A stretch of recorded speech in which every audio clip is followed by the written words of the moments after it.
mais um Fala Bichinho! Nós vamos aqui debater em uma série de episódios só sobre o texto dissertativo argumentativo Enem. Estou aqui acompanhada com um time, né, maravilhoso. Felipe Fontes. E aí, galera? Isadora Oi, Gomes. gente. Nós vamos debater um pouquinho sobre essa construção textual, né, do texto dissertativo argumentativo, sobre repertório sociocultural, sobre todo o processo de projeto de texto, competências, ou seja, né, redação na veia, rumo à nota máxima, né? Só que antes de a gente ir para esse conteúdo, a gente tem que falar um pouquinho sobre quem nós somos, né? O Aprendência é um canal de conteúdo maravilhoso para vocês, né, que é fundamentado em várias áreas de conhecimento, cheio de parcerias. Nós temos toda uma equipe, né, de construção de conteúdo, idealizado pela professora Ana José e por mim, o Adli Silva, com o apoio dessa equipe maravilhosa aí, que compõe Isadora Gomes, Felipe Fonte e muitos outros, Nós vamos bater esse papo aqui, tá? Mas, obviamente, hoje eu vou sair até minha caneta caiu aqui agora, né? Hoje eu vou sair desse papel, né, de organizadora da fala. Agora eles que vão assumir. Hoje eu não vou trabalhar muito aqui, viu? Hoje eu vou só responder perguntas. Perguntas essas de quem, meu povo? Bom, essas perguntas foram enviadas no perfil oficial Aprendência no Instagram por diversos alunos, né, estudantes também, sobre dúvidas em relação à dissertação argumentativa do Enem, que é uma barreira muito grande para muitos estudantes, mas hoje a gente está aqui justamente para desmistificar isso. Já passaram dessa, dá um alívio, né? Graças a Deus, né? Graças a Deus. É isso mesmo. Hoje vocês podem orientar, né, praticamente. Lá vai eu entrevistando ele, eu tenho que ser entrevistado, eu estou entrevistando. Nunca vi um negócio desse. Vamos lá. Uma das questões que foram mandadas pra gente no direct em relação a esse tema, professora, a gente não vai expor os nomes, obviamente, mas uma das perguntas que foram mandadas é: qual é a finalidade desse gênero? Nossa, isso é importantíssimo de destacar. Olha, o texto dissertativo argumentativo, ele é um texto que serve para avaliação, tá certo? Portanto, ele tem critérios. A função e a finalidade dele mais importante é que o candidato avaliar se o candidato ou a candidata conseguem, em uma lauda de 30 linhas, desenvolver um ponto de vista acerca de uma situação-problema. E esse ponto de vista acerca de uma situação-problema, ele tem que ser fundamentado a partir de argumentos, de razões pelas quais aquele ponto de vista está sendo desenvolvido. Além disso, né, esse ponto de vista, ele vai, sem dúvida, circundar em resolver essa situação-problema, que geralmente é de um âmbito social, cultural, político, econômico, ambiental, ou seja, é a relação do indivíduo na sociedade. É uma prática social. Então, aquele texto ali que vai ser produzido, ele tem que simular a vida em sociedade. Professora, então você acha que o Enem, por pedir essa intervenção, acha que está pedindo do estudante, do participante, uma intervenção social, uma forma de mudar a realidade que ele vive, o papel social desse indivíduo? Totalmente, Isadora. Então vamos sistematizar a dica que eu estou dando aqui da introdução, tá? Isso é uma orientação. O que é obrigatório? 2 períodos que se interrelacionem por conectivo, correto? Agora, orientação, que inclusive isso foi dado quando vocês eram meus alunos, e eles foram meus alunos. Sim, com certeza. Né? E essa orientação, ela segue um esqueminha que pode te ajudar, inclusive, no teu controle emocional, né, gente? Quando você tem um projeto de texto pré-construído, isso não tem nada a ver com redação coringa, tá? Isso tem a ver com planejamento, né? Com projeto de texto. O primeiro período, apresentação do tema com palavras-chave, respondendo o que, quem, como, onde, porquê, tá? De forma bem sucinta. Defesa do ponto de vista, um juízo de valor, né? Trazendo expressões opinativas, como absurdo, nefasto, porque isso marca literalmente a tese, né, acerca da situação-problema. O segundo período, introduzido por um conectivo que faça uma relação aí, né, referencial ou sequencial, uma coesão, tá certo? Se traz aí o argumento 1 para comprovar a tese, correto? E o terceiro período tem que ter conectivo? Tem que ter conectivo, né? Que vai fazer a ligação para o argumento 2. Então, a introdução ela é um mini texto de toda, né, a redação de todo o texto dissertativo argumentativo. E, professora, só por esse esquema de introdução, eu posso perceber, então, que a redação do Enem tem muito a ver com estratégia, correto? Total. Um planejamento que te auxilia nesse texto. Não é aquela coisa de faça como quiser, chega na hora, senta na cadeira e faz. Invente informações, invente dados estatísticos. O famoso texto coringa, né? Que é aquele texto que serve. Então, tem todo um planejamento para ajudar esse candidato no momento. Da produção. Eu me lembro, inclusive, aí eu falo um pouquinho da minha época de aluno, né? Sou aluno ainda hoje, mas sou aluno do professor Alwai desde 2017. Ixi, não me entrega. Não vou denunciar. Pelo amor de Deus, precisava dizer essa data. Quando eu tinha meus 14 anos de idade, mas vamos lá. Só me comprometendo aqui, viu? Vale ressaltar, não sabia que eu ia ser comprometida desse jeito. Tinha a estratégia que você sempre falava pra gente utilizar, que inclusive fugia até mesmo da própria folha de redação, que era o nosso caderno de leitura, que era uma maneira de sistematizar esse conhecimento que a gente aprendia além da aula de redação para utilizar na redação. Então eu posso perceber que redação do Enem tem muito a ver com estratégia, é um dos pilares fundamentais então, né? Sem dúvida, nós podemos ver isso de duas formas, Felipe. Existe uma preparação para você produzir um bom texto, essa preparação tem a ver com repertório sociocultural. Esse repertório sociocultural, ele precisa fazer parte do teu cotidiano, ele precisa, né, ser formado, construído, sistematizado. Uma forma muito eficiente de sistematização disso é o caderno de leitura que a gente chama, que é o registro desse repertório por meio de eixos temáticos. Tá? Esses eixos, caderno ajuda isso muito. É importante, né? E vocês fizeram direitinho esse caderno, sim, meus professor. bichinhos? Com certeza, eu tenho o meu até hoje. Até hoje eu ia dar utilizo visto ele. nos cadernos, ai de quem não tivesse com esse caderno. Hoje a gente tem um recurso, que é o recurso, né, de muitas ferramentas digitais, né, de bloco de notas, de aplicativos, que você pode inclusive usar cores, símbolos, isso é muito bom, né? O próprio Canva é um instrumento muito bom para você construir cadernos de leitura digitais, tá? Então, essa sistematização de estratégias como alusão histórica, né, dado estatístico com fonte é muito importante, tá certo?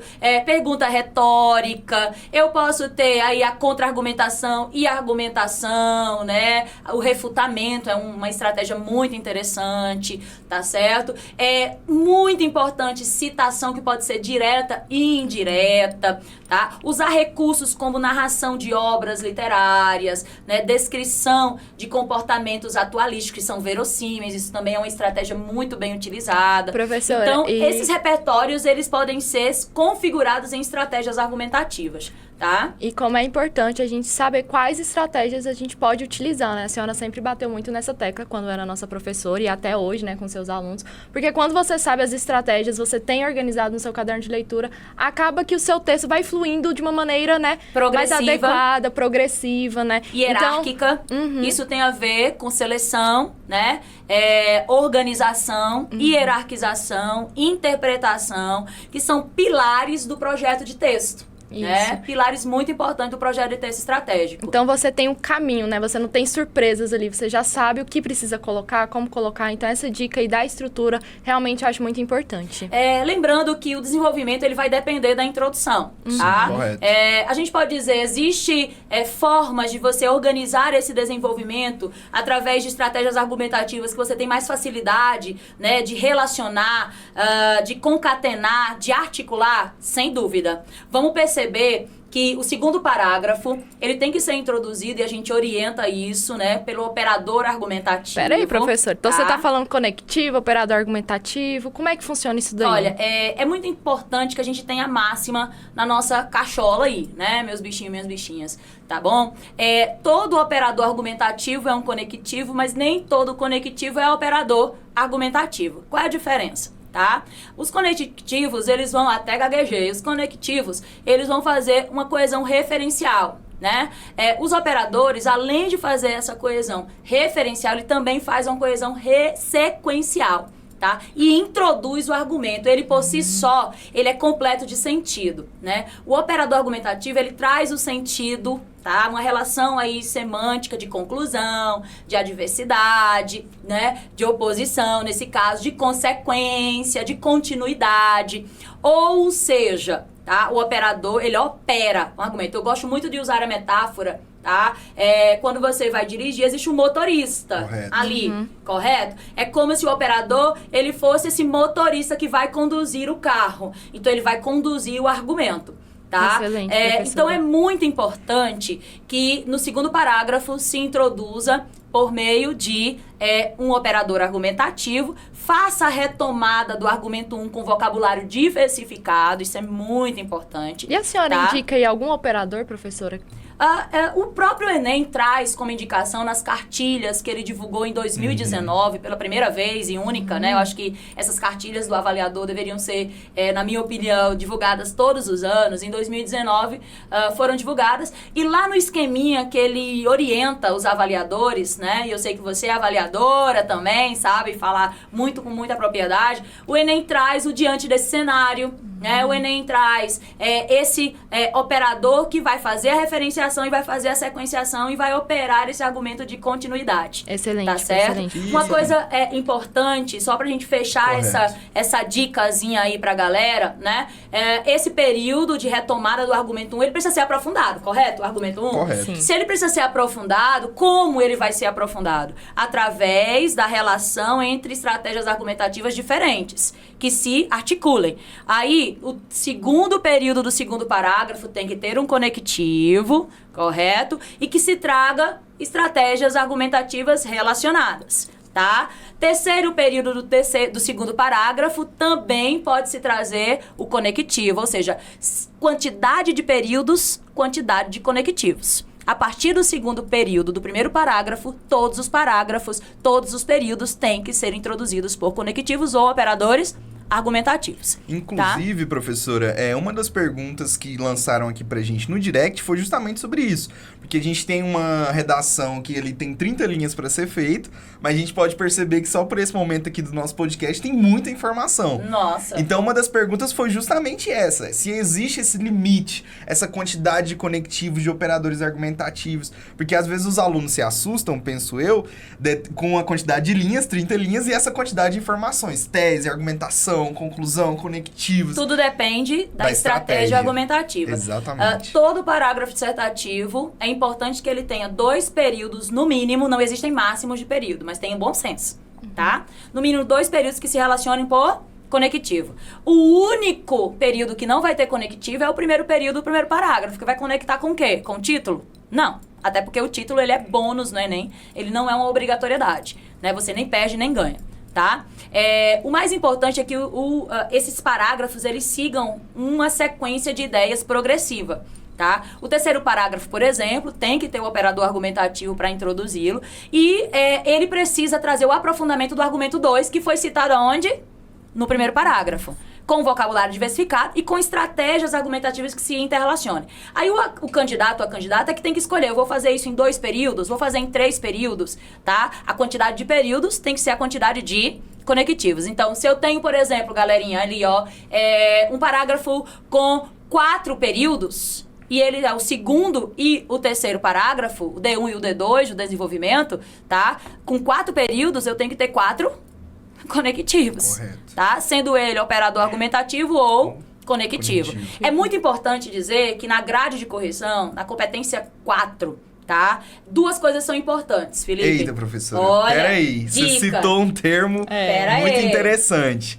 Muitos alunos têm dúvida em relação a isso. Inclusive, a informação válida da gente trazer está presente no edital essas competências, então é interessante que os candidatos também leiam. Mas essa forma de competências do Enem, eu vejo que tem 5 competências ali para os corretores avaliarem esses candidatos.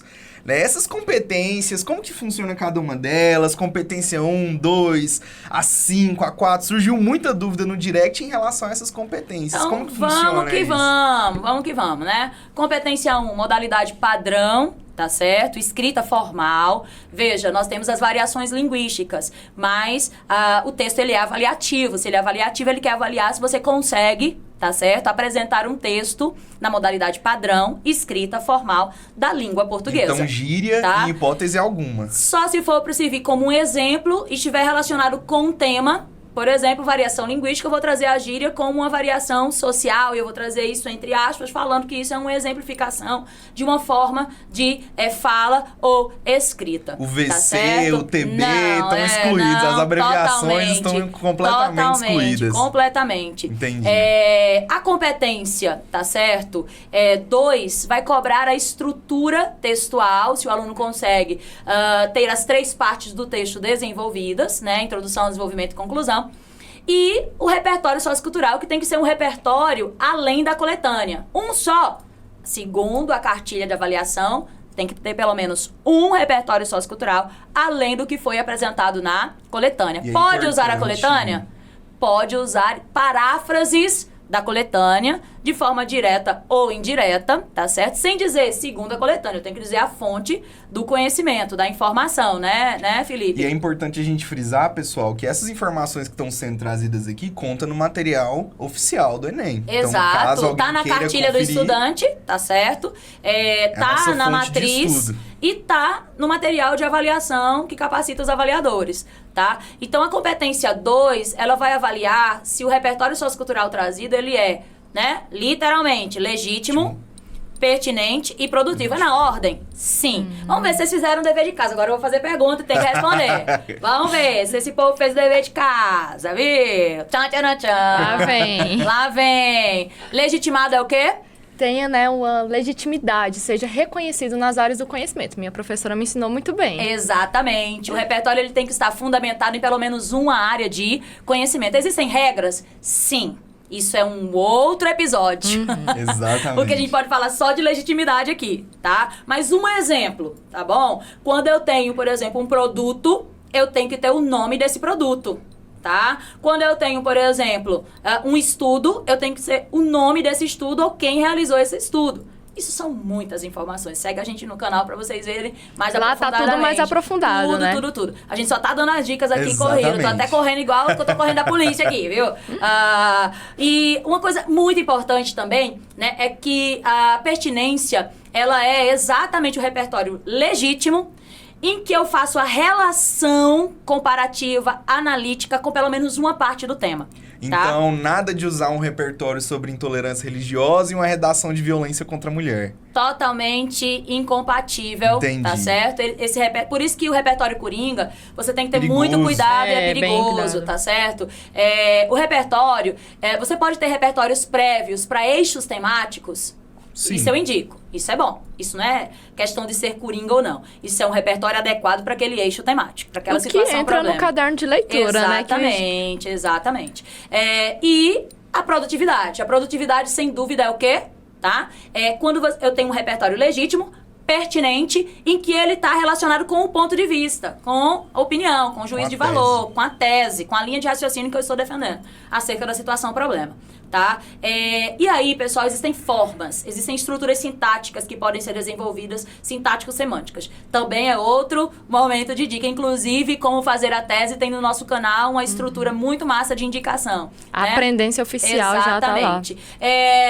Competência 3. Famigerada competência 3. Sim. Tá? A famigerada competência 3 se avalia se o estudante ele teve um projeto de texto estratégico com autoria, né? 200 pontos na veia aí, tá certo? Nível 5, porque as competências são divididas por níveis. 40, 40, 40, 40, somando. Nível 1, 40 pontos. Nível 2, 80. Nível 3, 120. Nível 4, 160. Nível 5, 200 pontos. Tá? É o sonho de todo mundo ter 200 pontos, né? Em todas as competências. Em todas as competências, tá? Outra coisa importante aí do projeto de texto é como é que o corretor, o avaliador, vai perceber que o aluno tem projeto de texto.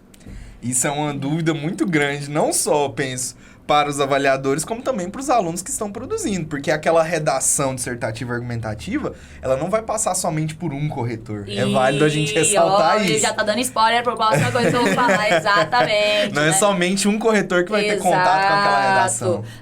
O critério é muito bem construído de avaliação, viu? Vocês vão perceber que o projeto de texto, ele vai ser avaliado pela sequência, articulação, desenvolvimento de ideias. As ideias não podem ser embrionárias, não podem ter falhas, tá? Não pode ter lacunas, tá bom? Então, lacuna, falha é quando a linha de raciocínio ela não foi bem executada com ideias prioritárias e secundárias. Né? Uma hierarquização mal construída, uma organização textual não articulada. O projeto de texto ele é avaliado quando eu tenho uma sequência do primeiro parágrafo ao último, tá? Articulada, sem falha e sem lacuna. Tá? Então, professora, você já está matando várias dúvidas aí dos nossos internautas. Exatamente. E aí, a competência 4 é a competência que vai cobrar a diversidade, a adequação e a diversidade de elementos coesivos, que são conectivos e operadores argumentativos. Tá? Vale ressaltar que, segundo a grade de correção, tem que se ter pelo menos 2 operadores argumentativos, né, interparágrafo, que é entre os parágrafos, e pelo menos um intraparágrafo, que é dentro do parágrafo, tá? Essa adequação e diversidade de sentido e adequação, obviamente, de acordo com a norma padrão escrita formal. Tá? E a famigerada competência 5, conclusão, intervenção. Conclusão. Como que eu vou resolver o problema do Brasil? Eita lá. Ao longo do texto, eu posso utilizar a estratégia argumentativa, né? Proposta de intervenção, tá? Mas é muito importante que eu traga a aglutinação, tá? Em uma proposta central, tá certo? Interventiva, que é o que deve ser feito ou deverá ser feito. Não usar verbo no passado, tá certo, gente? Verbos no presente e pode-se usar verbos no futuro, projeções futuras. Porque verbos no passado não é proposta. É constatação daquilo que está sendo falado, né? Trazer o agente que é responsável por aquela ação interventiva, que é o quem, correto? Além disso, eu tenho que trazer relacionado outros 3 elementos, que é o meio e o modo pelo qual essa ação ela vai ser executada, tem que ser concreta, né? Eu tenho que trazer o efeito dessa proposta, para que deve ser feito, né? Aquela proposta, o objetivo, a finalidade. E eu tenho que trazer um detalhamento. O que seria esse detalhamento?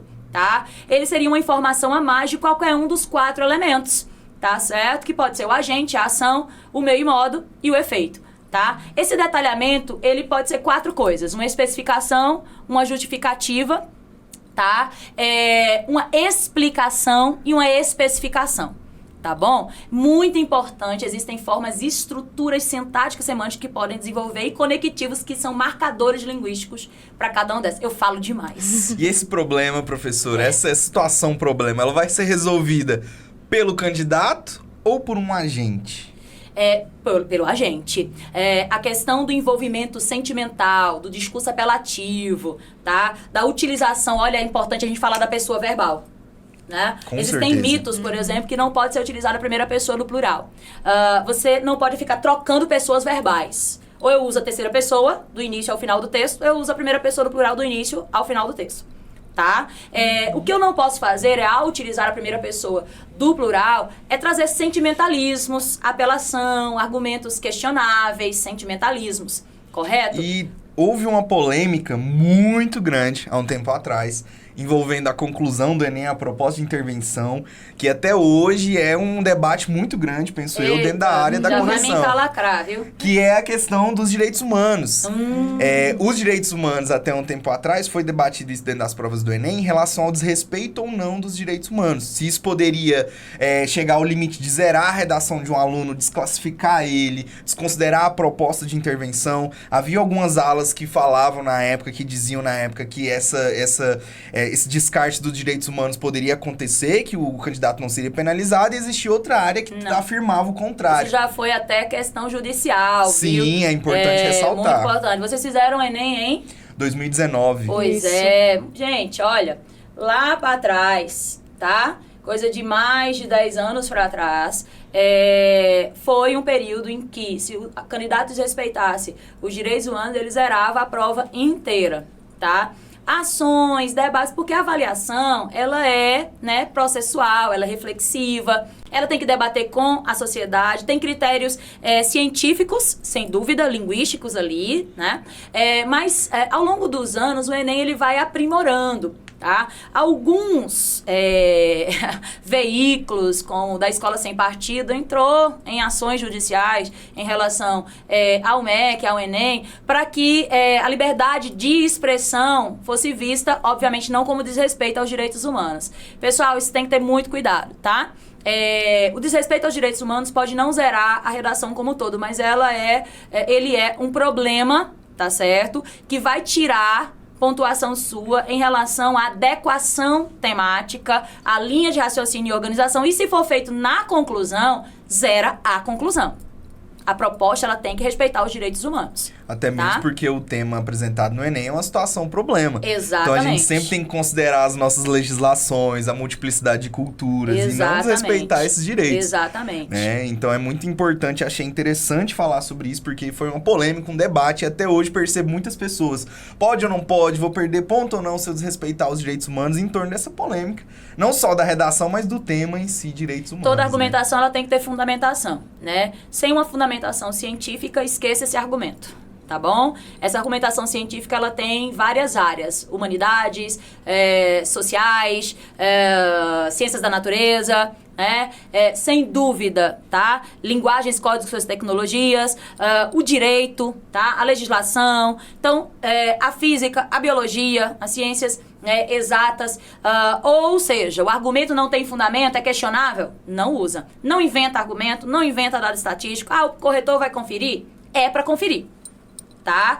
O texto, como você bem falou, passa por pelo menos 2 pessoas. Se não houver divergência, né, de mais de 80 pontos, tá? Ele não passa, obviamente, menos de 80, a média, né? Ela é feita automaticamente. Por isso que a nota ela sai quebrada. 980, um corretor deu 1.000, outro deu 960, faz-se a média automática. Se houve divergência mais de 80 pontos, obviamente, o que vai acontecer? Vai para um terceiro avaliador. Os avaliadores que se aproximarem, essa nota ela vai ser mediada ou vai ficar nota igual que eles forem dar. Então, é um critério muito bem construído. Tem falhas, como todo processo, porque é uma ciência humana, tá bom, gente? Mas ao longo dos anos vai se aprimorando esses processos para que essa avaliação ela seja o mais justa possível. E, professora, o nosso direct explodiu com muitas perguntas relacionadas a uma parte específica da redação. Não vou pedir aqui pra você adivinhar o tema da redação e tudo mais do Enem, que isso é ilógico. Não sou vidente, não tenho bola de cristal, nem muitas pessoas evidentismo. Perguntaram o seguinte: vou fazer minha redação do Enem, seja em 2019, 2022. Encontro um tema lá, estou nervoso, estou ansioso. Como eu não vou tangenciar esse tema? Como eu não vou fugir dele? Como eu não vou acabar falando de outra coisa Vocês que não sabem, tem nada a mesmo ver? tendo feito o Enem há anos atrás. Inclusive, é um mantra que eu entro na cabeça de vocês, correto? Tá? Vamos lembrar aqui. Existem estratégias que devem ser utilizadas. E existem sequências que devem ser respeitadas. Quando eu pegar a prova do Enem, a primeira coisa que eu vou fazer é analisar o tema. De que forma eu analiso o tema? Dividindo em partes sintático-semânticas, Tirou pessoal. 10. Tirou 10. Essas Analisando aquele tema pedaço por pedaço. Fazendo uma lista daquilo que eu guardo de conhecimento ao longo, né, da minha vida estudantil, correto? Pontuando legislações que eu lembro. Antes de ler a coletânea, antes. Tá? E aí, Isadora, depois que eu dividi em parte sintático-semântica? Aí é fundamental, né, que como a senhora bem nos orientou, se o tema for uma afirmação, transformar em uma pergunta, né? É muito mais fácil responder uma pergunta do que propriamente, né, afirmar algo que você pode, inclusive, se distanciar do problema. Quando eu faço a pergunta, a resposta já pode ser a minha tese, já pode ser meu ponto de vista, eu vou usar as palavras-chave, então não tem erro. Então eu já vou construindo o esqueleto do meu texto só pela A análise já tema. é uma forma de projeto de texto, tá? Que é a melhor forma. E eu trazendo palavras-chave, eu uso essas palavras-chave, tá? Lá no meu texto, tá bom? Então, além de analisar o tema, a gente precisa usar a melhor ferramenta que nos é dada. Qual é a melhor ferramenta? Senhorita coletânea. A coletânea tá lá, pra ser estudada. É pra ser usada. Tá? Então, nesse caso, ela não é uma inimiga, pelo contrário, ela é uma aliada. Um termo, por exemplo, que vai estar lá no Enem como estigma. Todo mundo ficou desesperado, eu vi no Twitter lá, como eu não sabia o que era estigma, porque não leu a coletânea. Tá? Estava Na lá. coletânea tinha um conceito do que era estigma. São 4 textos. Esses textos são extremamente conceituais. Tá? Esses textos trazem legislação, esses textos trazem realidades do Brasil e no mundo, muitas vezes até uma Inclusive- relação, infográfico, linguagem verbal e não verbal, proposta de intervenção em um dos textos, vai ter. Inclusive, guia, nesse né? último, inclusive, nesse último tema de redação do Enem, eu vi muito a discussão sobre a questão dos povos originários. Muitas pessoas ficaram perdidas, muitas Mas pessoas na ficaram coletânea confusas, tem sendo que na coletânea os tipos havia de povos essa originários. especificação. Exatamente. Então isso é uma desatenção do próprio Isso candidato. é problema de leitura e interpretação, tá? É um problema crônico no nosso país. É o problema de analfabetismo funcional. Você sabe decodificar, mas você não sabe interpretar. E você não sabe usar essas estratégias argumentativas a seu favor, tá? Então, a leitura da coletânea, você tem que sublinhar as ideias mais importantes. Você só vai estar com caneta preta, tá? Você não tem marca-texto, não tem colorido, não tem lápis. Então já Nada pegar de o caneta jeito. azul, nada de... Não, caneta azul caneta não, Manuel viu? Esquece essa Gomes. música, esquece essa música. É sublinhar, usar alguns instrumentos, chama input. É uma estratégia que é usar símbolos, como por exemplo, interrogação, asterístico, tá? Setinhas. Isso você tem que construir o seu conjunto de símbolos para dialogar com você mesmo na hora de fazer a leitura da sua coletânea, tá? E sobre isso tem, né, um vídeo completo de como analisar a coletânea Eita, lá mas a gente no é canal. Muita produção. Eu ia dizer A um palavrão, aprendência mas oficial. a gente é muito demais, né? A gente é o último biscoito do pacote, né? Ou seja, a gente só não é melhor que cuscuz, como diria a minha. Agora, porque se a gente pensar, o gênero dissertativo argumentativo, ele é muito bom de ser produzido. O povo diz assim, é um famigerado. Não, gente, ele tem estrutura fixa. Tá? Ele tem como você se planejar antes, ele tem como você se preparar, ele tem critérios específicos de avaliação. Então, o Enem é uma mãe. E tá? a estratégia é fundamental, correto? Fundamental. Então, se a gente para pra pensar, se eu vou me preparar pro Enem, eu preciso ficar preocupado em adivinhar o tema? Não. Você pode saber o tema hoje, mas se você não souber as estratégias de como executar esse desenvolvimento das ideias através do parágrafo de introdução, de desenvolvimento e de conclusão, não adiantou de nada. Então, professora, certo? para você é fundamental dominar a estrutura do texto, saber a introdução, desenvolvimento, Isso. conclusão. E checklist, né, galera? Depois que eu analisei o tema, transformei em pergunta se ele não for pergunta, pensei nas respostas, fiz a leitura da coletânea, sublinhando as palavras né, mais importantes, trazendo os conceitos, os dados estatísticos, marcando a fonte, analisando, relacionando um tema com o outro, tá? Essa relação de um tema com o outro, do viés do tema, que cada texto vai trazer, sem dúvida vai possibilitar que você lembre, inclusive, de situações cotidianas. Aproxime o tema da sua realidade, da realidade brasileira, que você vai lembrar. Né? Não existe um repertório que dá mais nota do que o outro. Existe um repertório baseado em área de conhecimento. Já teve gente que utilizou lá no publicidade em questão no Brasil, Peppa Pig. Tá bom? O repertório da infância. Quem não tem um repertório de infância que pode ser utilizado Desde em que relação seja a consumo, fundamentado, legítimo. Exatamente. Então nada daquela ideia, utilize livros clássicos para ganhar mais nota. Não, isso é um mito infundado. Outro mito, não pode criticar o governo. Gente, você tem que, obviamente, fazer uma análise dos responsáveis por aquela situação, problema. Se houve ineficiência do Estado e do governo, você pode sim apresentar com fundamentação e com argumentação. Não é só responsabilidade do Estado, governo, né? Nós somos o Estado, nós somos O poder cidadãos. emana do povo. Exatamente. Então, nós também somos responsáveis. Um agente que dá mais nota do que o outro? Não. Existem agentes adequados para determinadas situações, problemas que vão intervir diretamente. Então nada dessa visão de que é um concurso de redação, a redação mais criativa ganha, mais tem nota. palavras qualidade. mais rebuscadas. Tem a adequação, tem quem tá com a Estrutura, técnica embaixo do braço técnica. e sabe utilizar. Existem textos muito bem produzidos e que não tiraram nota 1000. Porque deslizaram em algum elemento da técnica que foi solicitada nas competências. Inclusive, tá? eu acho que pro pessoal de casa, esse tanto de informação que a gente tá falando, acaba dando aquela impressão. Como eu vou fazer a redação em meio a essa prova? E a minha questão de tempo? Será que quanto tempo que eu tenho que gastar na redação? E se eu gastar pouco tempo, muito tempo, ficar sem completar a prova? Isso eu trago uma experiência pessoal minha, né? Dentro de sala de aula. Eu dou direto Wilde. esse Professora exemplo. Wilde sabe desse depoimento. A leitura, pessoal, ela é fundamental, não só, claro, para a prova do Enem, mas para a vida toda. Isso. A gente sempre tem que estar com um livro embaixo do braço, lendo alguma coisa. Por que isso é importante? A leitura leitura, ela utiliza e ajuda todos esses candidatos na hora da prova do Enem na seleção de informações. A pessoa que lê constantemente durante a vida, na prova do Enem, consegue ter uma leitura muito mais ágil, uma leitura muito mais rápida, Sim. uma leitura muito mais profunda, até mesmo na hora da produção da redação. Então, uma pessoa que está acostumada constantemente a esse universo da leitura, ao chegar na prova do Enem, ela não vai encontrar muitas dificuldades com o tempo. Não. Porque ela já vai estar extremamente acostumada a selecionar as informações, organizar elas, não só da redação, mas como das outras questões ali presentes, das outras 90 Usar questões. estratégias de leitura. Exatamente. Não só para o Enem, mas também para a vida é válido ressaltar. Pra vida. E acho que a gente precisa sistematizar, né? Texto dissertativo argumentativo é exposição de ideias e a defesa de ponto de vista e de argumentos. Tá?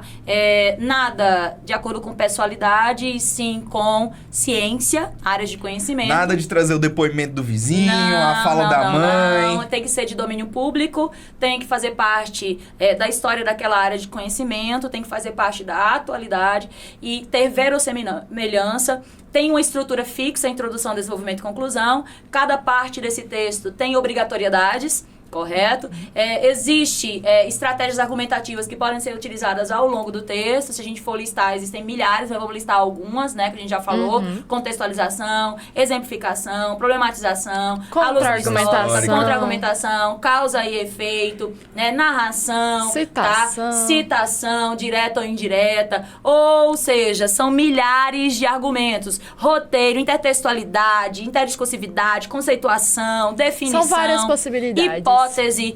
Essas estratégias, você tem que saber executá-las, relacioná-las, né? Sem ficar repetindo demais estratégia argumentativa. E lembrar que o texto é um exercício de cidadania.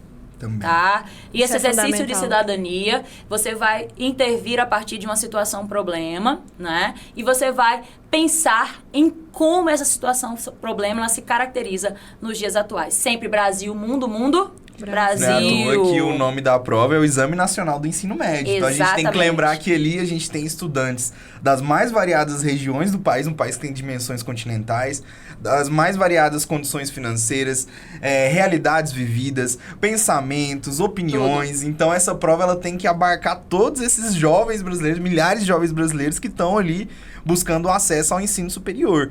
E, professora, uma dúvida muito importante que eu vejo bastante nos alunos tô lá na minha redação, vou trazer um nome, vou dar um exemplo aqui de um clássico que é utilizado nas redações, Zygmunt Bauman.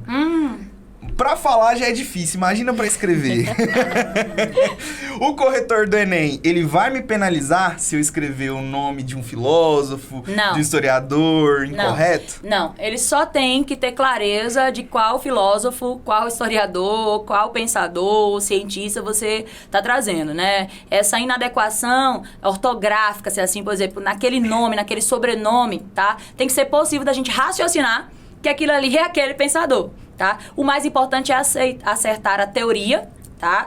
Pelo menos um dos nomes ser claro para nós analisarmos, tá? E é muito importante que existem filósofos, pensadores, cientistas que fazem parte do cânone da história. Então, não necessariamente eu vou precisar dizer o nome e o sobrenome dele, tá? Tem às vezes o sobrenome que Marx, por exemplo, né? Bauman, por exemplo, tá? Fazem parte do cânone da história da filosofia, são de domínio público. Quando esse pensador ou essa pensadora não fizer parte desse cânone, é importante que eu traga nome, sobrenome e até a função, tá? Eu acho que isso dá um respaldo e uma legitimidade muito grande. São muitos detalhes, né? Hoje a gente falou um pouquinho para vocês apenas da parte geral e básica, o que é o texto dissertativo argumentativo. Nós poderemos falar vários episódios E o que eu com faço cada pra me detalhe. aprofundar? O que eu faço? Ai, precisa falar aí. Tá pra se bem ali, aprofundar. hein? Exatamente. Aprendência oficial, conteúdos, temas, previsões temáticas, estrutura, o que pode, o que não pode, o que deve, o que não deve. E nós estamos aí pra receber vocês lá no direct, com a dúvida de vocês Mandem e poder as ajudar, dúvidas. né? Redação na veia, né, professora? Eita, eu costumo dizer uma coisa muito importante, né? Argumentação na cabeça, fundamentada e na ponta da caneta preta, tá? Esse episódio foi um pouquinho pouquinho daquilo que nós vamos trazer para vocês nos vários episódios sobre texto dissertativo argumentativo. Obrigada pela entrevista de vocês. Muito obrigada. Né? A gente que agradece. Até mais, pessoal. Conta conosco para o Enem, para a tua formação, para a tua escrita, tá? Entre em contato conosco se você tiver dúvida para outros vestibulares além do Enem. E o texto dissertativo argumentativo tem estrutura, tem técnica, tem formas de você se preparar. Estratégias, E a correto? gente vai explorar tudo isso. E a gente vai Caderno de explorar leitura tudo também, não esqueçam. isso. Até mais. Beijo no coração. Até. Força na peruca.